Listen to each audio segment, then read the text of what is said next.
तो फाइनली आज 10th class Hindi का भी लास्ट पेपर हो चुका है। और पेपर की जहाँ तक मैं बात करूँ, जहाँ तक मैंने चेक किया, पेपर ज़्यादा मुश्किल नहीं था तो बहुत आसान भी नहीं था।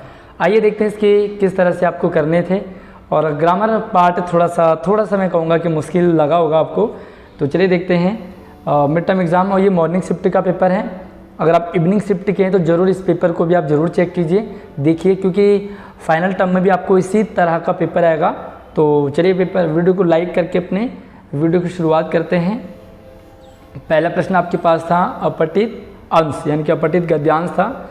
और जैसे कि आपको पता है कि यहाँ पर एक गद्यांश होता है, इससे आपको पढ़ करके आंसर देने होते हैं। तो अगर आप इसे सेकेंड टर्म की तैयारी के लिए देख रहे हैं या आप इसे सैम्पल पेपर देख रहे हैं तो एक बार इसे चेक कर लीजिए पूरे गद्यांश को। थोड़ा सा यहाँ से मैं हट जाता हूँ ताकि आप पूरा पेपर देख पाओ। और ये प्रफुल्ल राय के जन्म की बात करें, प्रफुल्ल राय की बात कर रहे हैं यहाँ पर। कौन थे, कहाँ से पढ़ाई की उन्होंने, उनका शेड्यूल कैसा था, किस तरह उनकी पढ़ाई चली, तो सब कुछ यहाँ पर बात कर रहे हैं। और उनके पढ़ाई की बात कर रहे थे। यहाँ पर जो पहला प्रश्न है वो शुरू होता है यहाँ से। गद्यांश के प्रश्न मैंने सीधा आपको टिक कर दिए हैं क्योंकि आपको इसे समझना नहीं, अब सिर्फ प्रैक्टिस करनी है। तो यहाँ पर बात की कि प्रफुल्ल राय चंद्र राय को स्कूल तथा नियमित पढ़ाई क्यों छोड़नी पड़ी। तो गद्यांश के अकॉर्डिंग बीमारी के कारण उन्हें छोड़नी पड़ी। दूसरा है कि बंगाल में पश्चिमी शिक्षा के प्रसार में महत्वपूर्ण भूमिका किसने निभाई। तो वो तो डेविड हेयर, उन्होंने काफ़ी हद तक शिक्षा का प्रचार किया था वहाँ पर। और प्रफुल्ल राय चंद्र के बड़े भाई का नाम यहाँ पर नलिनीकांत है।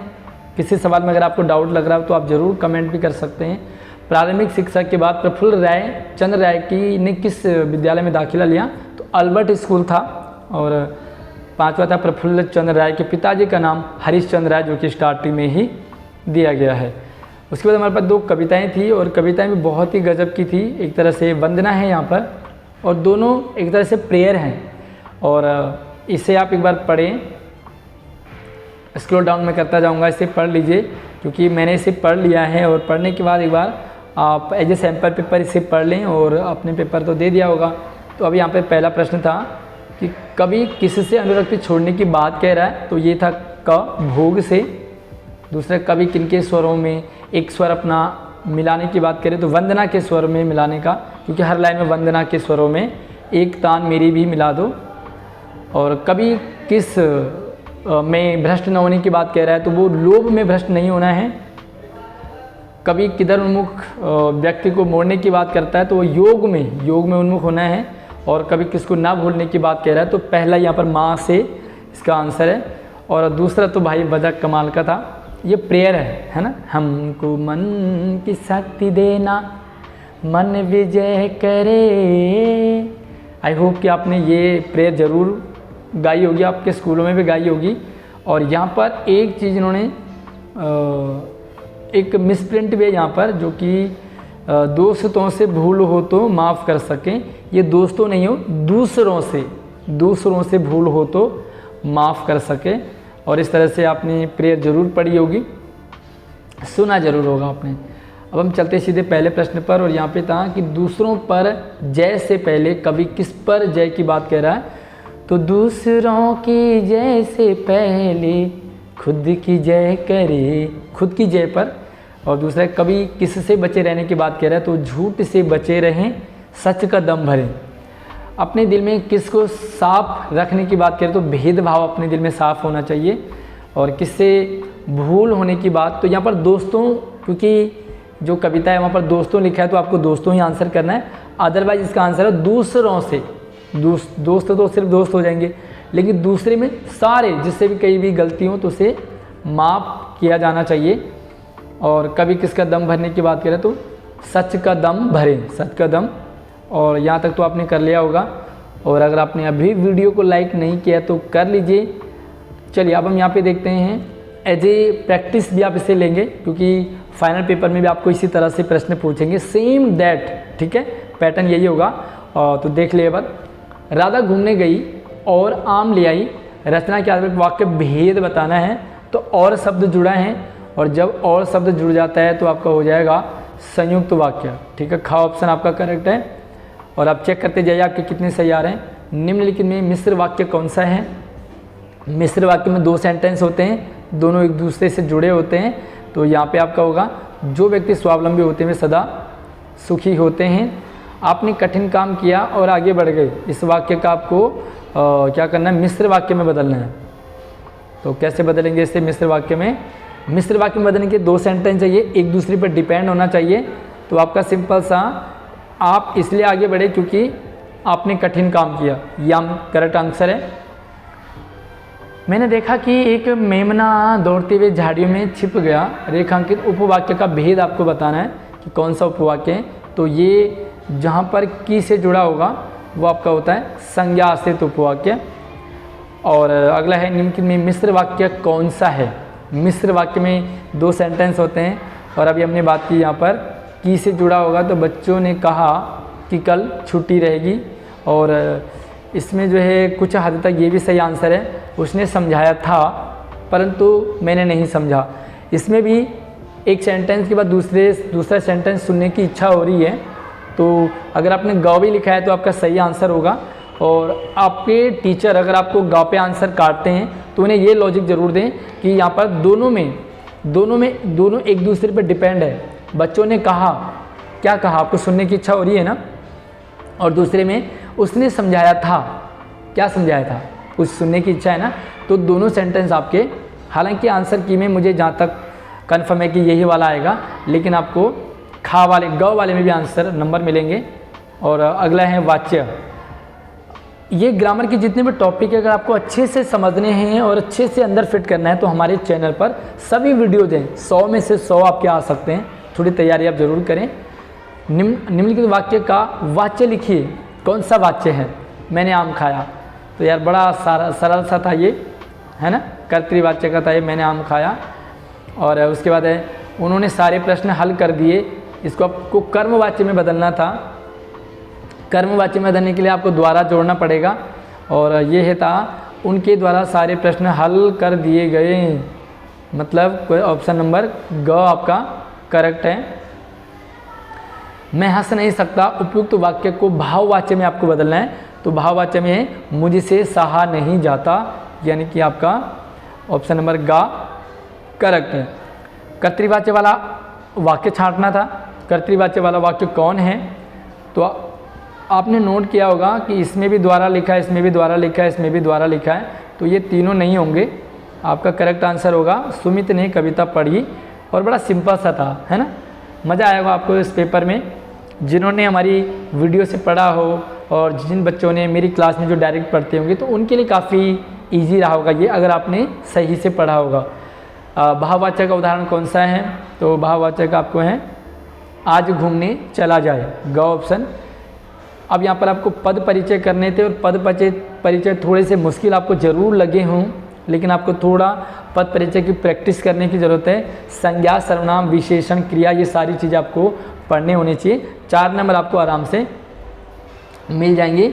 और वे लोग कल शिमला गए, तो आपको शिमला का परिचय करना है।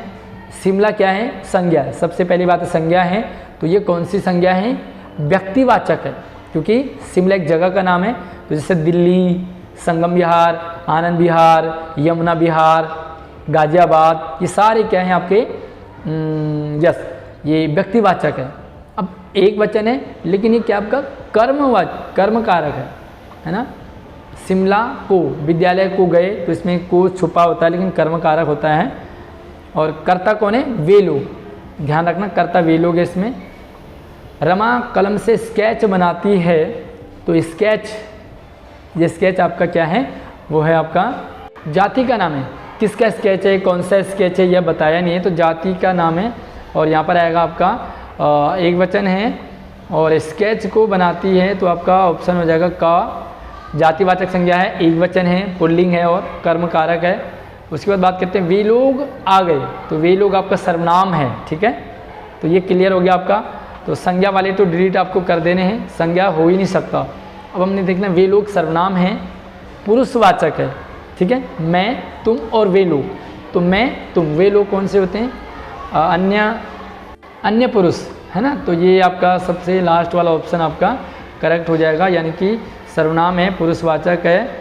बहुवचन भी है, अन्य पुरुष भी है और कर्ता कारक भी है। ठीक है, तो आपका घ ऑप्शन है।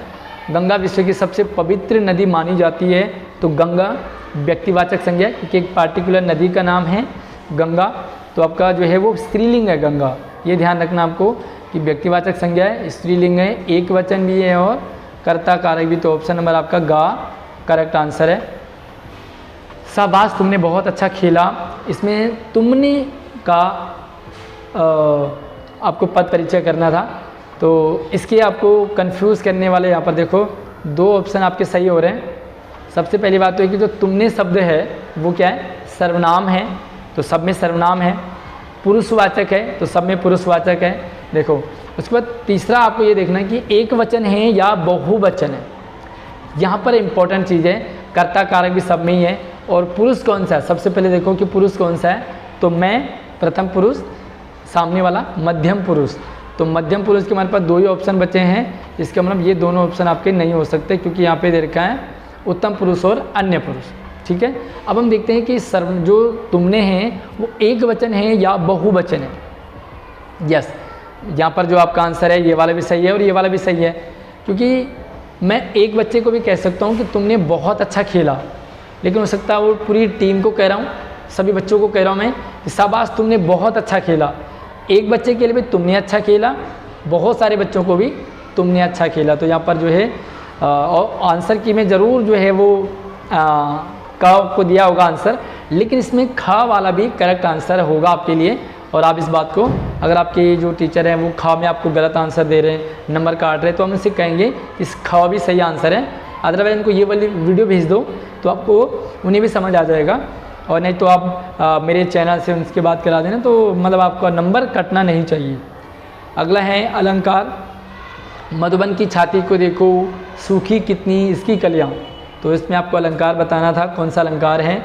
तो यहाँ पर जो कलियाँ हैं, कलियाँ शब्द के 2 अर्थ हैं, और जो पहली कली है वो आपकी कलियाँ, जो कि फूल की कलियाँ होती है, और दूसरी कलियाँ क्या, यौवन, जवानी है ना। तो जब कली जो है और जवान होती है तो उसे कहते हैं। तो यहाँ पर श्लेष अलंकार है, जहाँ पर एक शब्द के 2 अर्थ हों। सिर फट गया उसका मानू, वहीं मानू अरुण रंग का घड़ा। तो यहाँ पर पहली बात तो है कि संभावना जताई जा रही है। मानो शब्द आपको, अगर मेरी क्लास में आप पढ़ रहे हो, मेरे वीडियो देखी हो, तो मानो शब्द जहाँ पे आया हो वहाँ पे आपका उत्प्रेक्षा अलंकार होता है। देख लो साकेत नगरी है, यही स्वर्ग से मिलने गगन को जा रही है। साकेत नगरी बहुत बड़ी नगरी है, लेकिन इतनी ऊंची है कि स्वर्ग से तो मिल नहीं पाएगी। तो यहाँ पर जो है बढ़ा चढ़ा करके वर्णन किया गया है, अतिशयोक्ति अलंकार है। स्वर्ग से कोई महल मिलने नहीं जाएगा। उषा सुनहरे तीर बरसती, जय लक्ष्मी सी उदित हुई। अब यहाँ पर आपको कंफ्यूज करने के लिए देखो, जहाँ पर भी सा सी से सम आएगा वहाँ पर आपका कौन सा अलंकार होगा, उपमा। लेकिन उपमा तो कई ऑप्शन में है ही नहीं, है ना। तो अब आपको यहाँ पर क्या करना है कि जो उषा नगरी है ना, सुबह की बात कर रहे हैं, तो सुबह तीर बरसा रही है, ऐसे जैसे लक्ष्मी सी। तो यहाँ पर जो है निर्जीव का सजीव की तरह वर्णन किया है, तो मानवीयकरण अलंकार इसमें आपका होगा। और अगला है, जहाँ एक शब्द के एक से अधिक अर्थ निकले, शब्द एक हो अर्थ अलग अलग निकले, तो सृष्टि पदे अनेक अर्थ। मतलब श्लेष अलंकार होता है वहाँ पर जहाँ पर कि एक ही शब्द के अलग अलग अर्थ हो। तो सुवर्ण को खोजत फिरत कभी व्यभिचारी चोर। तो सुवर्ण के यहाँ पर कई सारे अर्थ हैं। तो आपने, अगर आपने हमारी वीडियो देखी होगी तो ज़रूर आपने श्लेष का एग्जाम्पल आपने देखा होगा। और अगर आपने अभी तक वीडियो को लाइक नहीं किया तो फटाफट से कर लीजिए। अब यहाँ पर गद्यांश आ गया था, थोड़ा सा मैं फिर से यहाँ से हट जाता हूँ और आप पूरा गद्यांश पढ़ लीजिए। नेताजी का चश्मा पाठ से लिया गया है, और पान वाले की बात की गई है, हालदार साहब की बात की गई है, और ये मैं आपको बताऊँगा नहीं क्योंकि आपने ऑलरेडी इसे पढ़ा हुआ है। और अब यहाँ पे प्रश्नों पे चलते हैं। ओके, पहला प्रश्न है कि कितने समय में मूर्ति बनाकर पटक देने का वादा कर दिया होगा, किसने, मास्टर मोतीलाल ने। तो यार यहाँ पे इसका आंसर गद्यांश में दिया हुआ महीने भर में पटक देने की बात की गई हो। दूसरा प्रश्न है मूर्तिकार मास्टर मोतीलाल कहाँ लिखा था। तो ये था मूर्ति के नीचे। घ ऑप्शन आपका करेक्ट है। आँखों आँखों में कौन हंसा, तो आँखों आँखों में पान वाला हंसता है, तोन थिरकाता है, काली पीली बत्ती सी दिखाता है। और हवलदार साहब ने किससे पूछा कि नेताजी का ओरिजिनल चश्मा कहाँ है, मतलब ओरिजिनल मतलब रियल वाला चश्मा कहाँ है, तो वो किससे पूछा था, पान वाले से ही पूछा था, है ना। लेकिन पान वाले ने फिर उसे जवाब देना सही से नहीं समझा। चश्मे वाला मूर्ति पर लगा फ्रेम संभवतः नेताजी से क्षमा मांगते हुए किसको दे देता है, तो इसका आंसर ग यानी कि ग्राहक, कस्टमर को दे देता है। और अब हमारे पास प्रश्न आ जाते हैं, बाल गोविंद भगत की आयु कितने वर्ष के करीब थी, तो तकरीबन बाल गोविंद भगत की जो उम्र है ना वो 60 साल की, यानी कि ख ऑप्शन आपका करेक्ट है। बाल गोविंद भगत प्रभाती गाना किस माह में शुरू करते थे, तो ये थोड़े अंदर डीप नॉलेज आपको होनी चाहिए। और मैंने MCQ के बहुत सारी वीडियोस बनाई है, हर चैप्टर के MCQ की वीडियो बनाई है। जितने बच्चों ने उसकी प्रैक्टिस की होगी उनके काफ़ी अच्छे आंसर आए होंगे। तो यहाँ पर इसका जो करेक्ट आंसर था वो था कार्तिक मास में। और उसके बाद देखो ये राम लक्ष्मण परशुराम संवाद का है। लखन कहाँ कहूँ लखन मुनिशील तुम्हारा, को नहीं जान विदित संसारा, माता पिता ही उरिन भयनी के, गुरु ऋण रहा सोच बड़ जी के। अब यहाँ पर कुछ प्रश्न आपको दे रखे थे। ये जो कविता है आपने ज़रूर पढ़ी होगी, नहीं पढ़ी तो ज़रूर एक बार पढ़ लीजिए। और सभी चैप्टर की एक्सप्लेन वाली व्याख्या वाली वीडियो मैंने बनाई हुई है। 100 में से 100, 80 में से 80 नंबर आपके आ सकते हैं अगर आपने हमारी उन वीडियो को सीरियसली देख और समझ लिया। सारी वीडियोज हमारे चैनल पर मिलेंगी। इस वीडियो के डिस्क्रिप्शन में मैं काफ़ी हद तक आपके लिए पेपर डाल दूंगा, प्रश्न डाल दूंगा।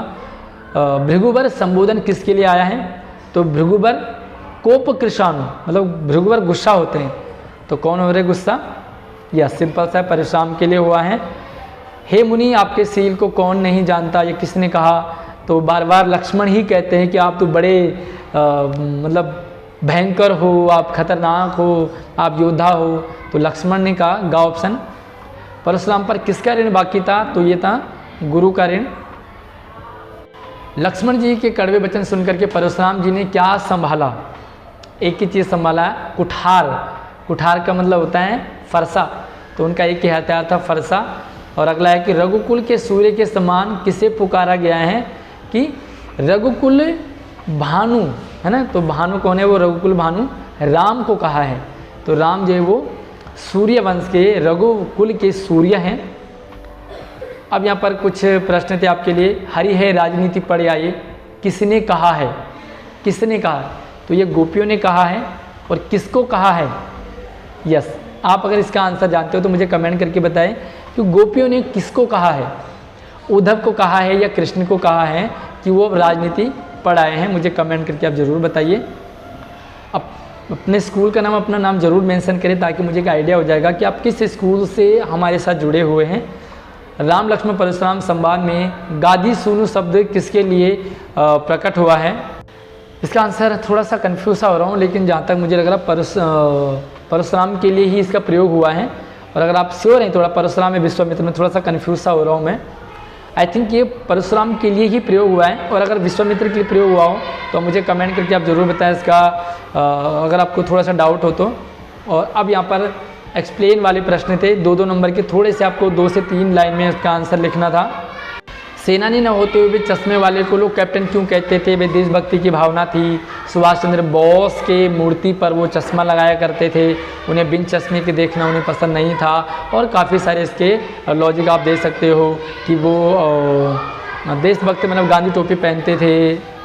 भगत ने अपने बेटे की मृत्यु पर अपनी भावनाएं किस तरह व्यक्त की, तो भगत जी थे, उन्होंने जब उनके बेटे की मृत्यु हुई तो वो शोक नहीं मनाया, ना ही वो रोना कोई उन्होंने अच्छा नहीं समझा, बल्कि वो नाचने लगे, गाने लगे और कहने लगे कि जो आत्मा है ना वो परमात्मा से मिल गई है, तो अब परेशान होने की बात नहीं है। और ऊपर से अपनी बहू को भी समझाते हैं कि तुम भी रोना बंद करो और उत्सव मनाओ, त्यौहार मनाओ।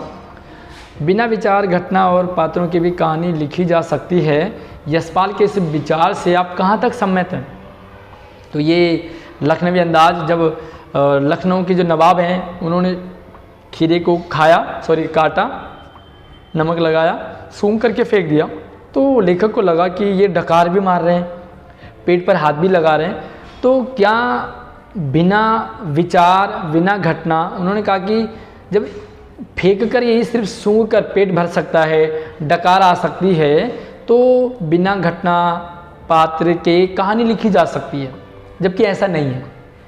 जब तक हम खाएंगे नहीं तो डकार कैसे आएगी और ना ही हमारा पेट भरेगा। पेट तो खाने से और डकार खाने से होगा ना। तो उन्होंने बिल्कुल ऐसा नहीं है, बिना विचार घटना और पात्रों की कहानी नहीं लिखी जा सकती। हर कहानी के लिए घटना चाहिए, विचार चाहिए, पात्र चाहिए और एक रंगमंच चाहिए, तो तभी वो कहानी बनती है। तो मैं बिल्कुल सहमत नहीं हूँ। आप अगर सहमत हो तो मुझे कमेंट करके आप ज़रूर बताएं कि क्या आप सहमत हैं, और नहीं हैं तो क्यों नहीं हैं तो क्यों हैं। नेताजी का चश्मा पाठ के आधार पर पान वाले का एक रेखा चित्र बताइए। तो रेखा चित्र का मतलब होता है जहाँ पर स्ट्रक्चर बताना, कैसे कैसे वो दिखते थे। पान वाला काला मोटा था, बड़ी तूंद वाला था, हमेशा उसके मुंह में पान ठुसा होता था, उसकी पान खाने से उसके दांत काले पीले हो गए थे, वो अपनी बत्ती से दिखाता, तोंद थिरकाता, और मतलब ये आपने उसका होलिया बता दिया। बस आपको यही लिखना था 2 नंबर में। 3 प्रश्नों के उत्तर देने हैं। गोपियों ने किन किन उदाहरणों के माध्यम से उद्धव को उल्हाने दिए। तो गोपियों ने ताने मारे हैं, उद्धव को ताने मारे हैं। एक तो कमल के पत्ते से, पानी में रहने के बाद भी वो उसे जल स्पर्श नहीं कर पाता।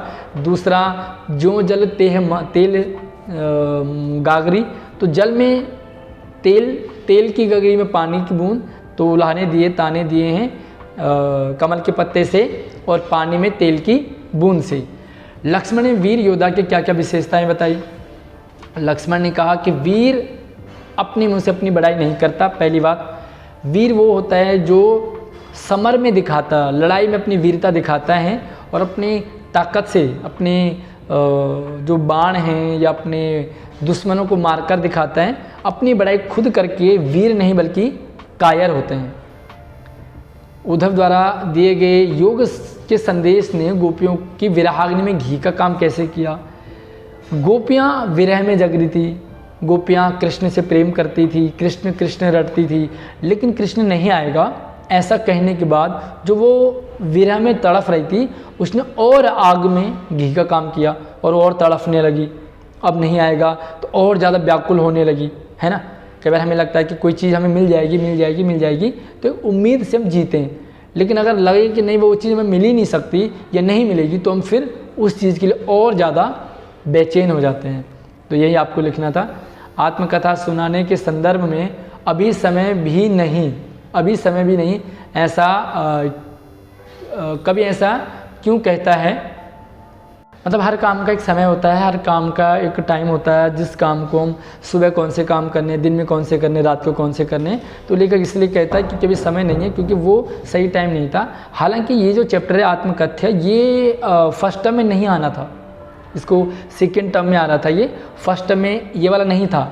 बाकी आप मुझे कमेंट करके बताइए कि जो आत्मकथ्य है चैप्टर, क्या वो फर्स्ट टर्म में आ रहा था, और आप इस प्रश्न के बाद क्या बेचैन हुए थे, और अगर आप ये फर्स्ट में नहीं आ रहा था तो ये क्यों आया है।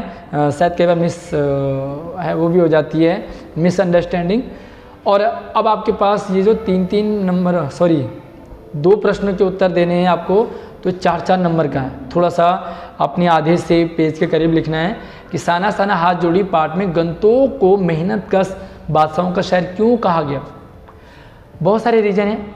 जो गंतोक शहर है वो स्वर्ग की तरह, आसमान की तरह सुंदर, साफ सफाई उसमें बहुत बढ़िया थी, वहाँ के हर एक लोग मेहनती थे, यहाँ तक कि राजा भी वहाँ के मेहनती थी। और उस शहर को राजा ने मिल करके अपनी प्रजा के साथ मिल करके उस शहर को इतना सुंदर बनाया है कि वो ऐसा लगता है जैसे बादशाहों का शहर।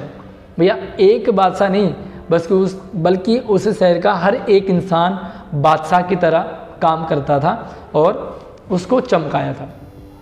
माता काजल पाठ में भोलानाथ और उनके साथियों के खेल और खेलने की सामग्री, आपके खेल और खेलने की सामग्री किस तरह भिन्न है। आपने भोलानाथ को देखा किस तरह से वो फ्री वाली चीज़ों से खेल रहे हैं, जैसे नहाने की चौकी हो गई, पापा की आचमनी वाली कढ़ाई हो गई, दिया जो है वो वो बन गया, कढ़ाई बन गई, जो टूटे फूटे वो होते हैं घड़े वगैरह होते हैं उनके बतासे बन गए। तो फ्री की चीज़ें, कोई पैसा नहीं लग रहा और इन्जॉय बहुत हो रहा है। आज आपके खेलने की चीज़ों में बहुत सारा चेंज है। आज एक कंप्यूटर में, एक बंद कमरे में, फ़ोन में हम अपना पूरे गेम खेलते हैं। आज हम बाहर खेलना भूल गए हैं, दौड़ना भागना भूल गए हैं, हम सिर्फ लिमिटेड हो गए हैं खेल भी हमारे। तो आपको ये अंतर बताना था कि भोलानाथ के खेल कैसे थे, आपके खेल कैसे हैं और दोनों में क्या अंतर है। बाकी आपको क्या लगता है कि आपके खेलों में और भोलेनाथ के खेलों में सबसे बड़ा अंतर क्या है, मुझे कमेंट करके अपने नाम और स्कूल के साथ ज़रूर मेंशन करें कि आपके खेलों और भोलेनाथ के खेलों में कितना फ़र्क हो गया। अगला है माता का आंचल पाठ में बच्चे माता पिता के प्रति अपने प्रेम को कैसे प्रकट अभिव्यक्त करते हैं। आप अपने माता पिता के प्रति अपने प्रेम को कैसे प्रकट करते हैं। आपने देखा भोलानाथ पिताजी के साथ भी रहता है, माँ के साथ भी रहता है, तो माता पिता के प्रति प्रेम दिखाया है। तो कैसा प्रेम दिखाया है, वो अपने पिताजी को उनके छाती पर चढ़ जाता है, मम्मी से बाल बनवाता है और पापा के मूछें उखाड़ता है, पापा से झूला झूलने को कहता है। तो ये सारी बातें उसने वहाँ पे कही है। और आपका प्रेम, आप अपने मम्मी पापा से कैसे प्रेम प्रकट करते हो, तो मम्मी पापा की हेल्प करके, उनका हाथ बटा करके, उनसे गले मिल करके, उनकी तारीफ़ करके, या छोटे मोटे काम हैं उनके खुद करके। तो ये सारी चीज़ें आप लिख सकते थे। बाकी आप कैसे बताते हो रियल में, एक्चुअल में आप अपने मम्मी पापा से प्रेम कैसे प्रकट करते हो, मुझे कमेंट सेक्शन में आप अपना ज़रूर बताना। हालांकि आज अगर आप गर्ल्स हैं तो गर्ल्स का पापा के प्रति इस तरह से लगता है जैसे मेल फीमेल वाली फीलिंग आ जाती है, लेकिन पापा को गले लगाना, पापा को प्यार करना, है ना, तो इस तरह से प्रेम अपने मम्मी पापा से प्रकट करते हैं। तो कमेंट सेक्शन में आप ज़रूर बताएं कि आप कैसे प्रकट करते हो। अब आपको अनुच्छेद लिखना था, जल प्रदूषण और इसका दुष्प्रभाव, प्रस्तावना, जल प्रदूषण के कारण उपाय और हाँ, ये सारे टॉपिक थे आपके पास। और इन टॉपिक्स को लेकर के आपको लिखना 5 नंबर का है। तो आपको क्या करना था, ये सिर्फ ये टॉपिक ऊपर लिख दिया, उसके बाद आपको लिखते जाना है। इन टॉपिक्स को लिखना नहीं है, इनको सिर्फ माइंड में सेट करके और आपको एक्सप्लेन करना था। तो आई थिंक आपने ये वाला अच्छा कर लिया होगा। लेकिन एक और अच्छा इसके बाद है मेरे विद्यालय का वार्षिकोत्सव, एनुअल डे। तो यार ये भी बहुत अच्छा था। प्रस्तावना, आयोजन का स्वरूप, कैसे कैसे तैयारियां होती है, वार्षिकोत्सव में मुख्य आकर्षण क्या होते हैं, उसमें कल्चरल एक्टिविटी होती है, उसमें बाहर के लोग भी आते हैं, उसमें प्राइज़ भी होता है और मतलब मज़ा आ जाता है। तो बस आपको विद्यालय के वार्षिकोत्सव पे बताना है। और तीसरा था देश के विकास में शिक्षा की भूमिका। देश के विकास में सबसे ज़्यादा भूमिका शिक्षा की है। जितना हम शिक्षित होंगे, पढ़े लिखे होंगे, उतना हमारा देश तरक्की करेगा।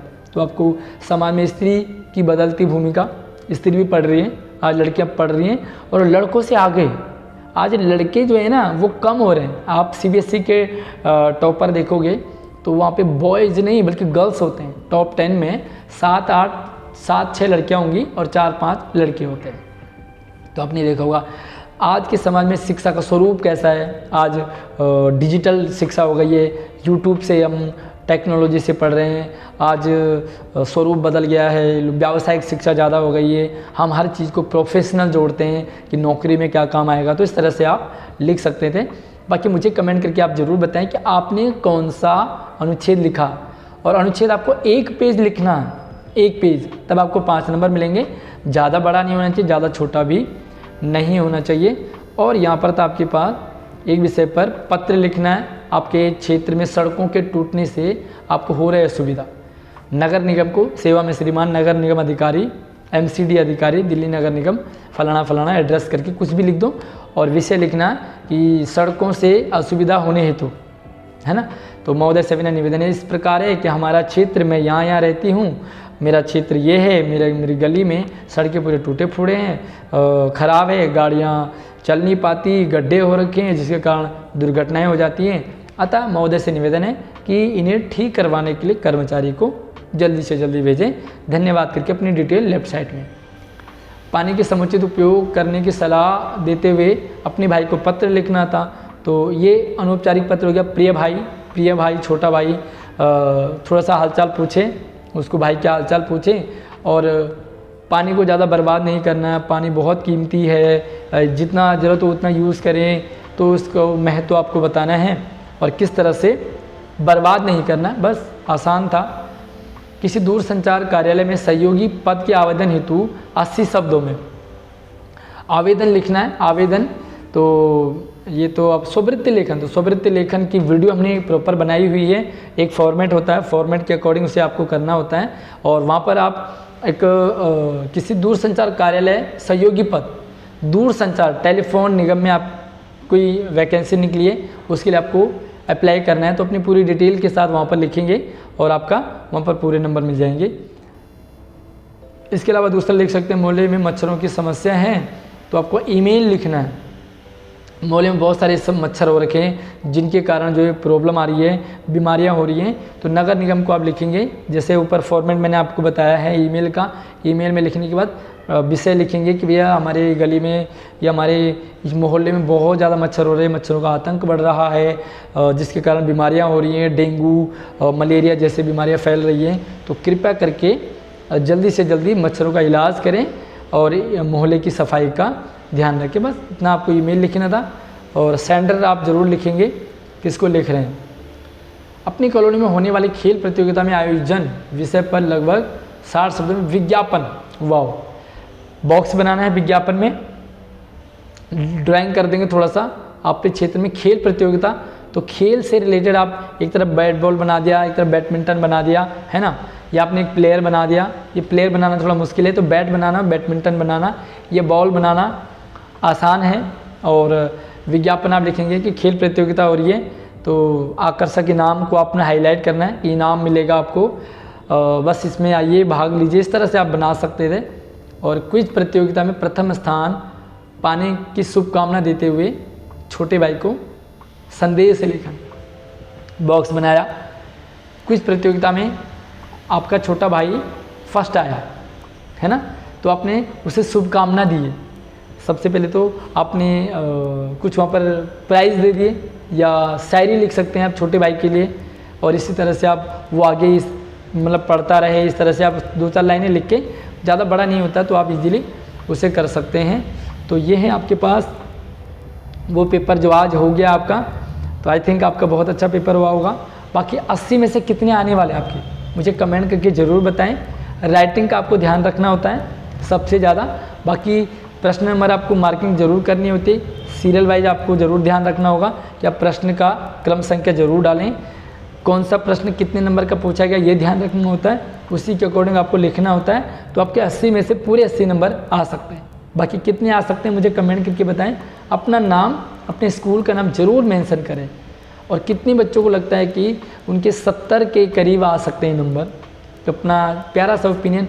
बाकी सेकंड टर्म की तैयारी के लिए फाइनल पेपर होगा, तो उसकी तैयारी आप हमारे चैनल पे कर सकते हैं। चैनल को सब्सक्राइब करके रखिए, लाइक कर दो, वीडियो को शेयर कर दो। धन्यवाद।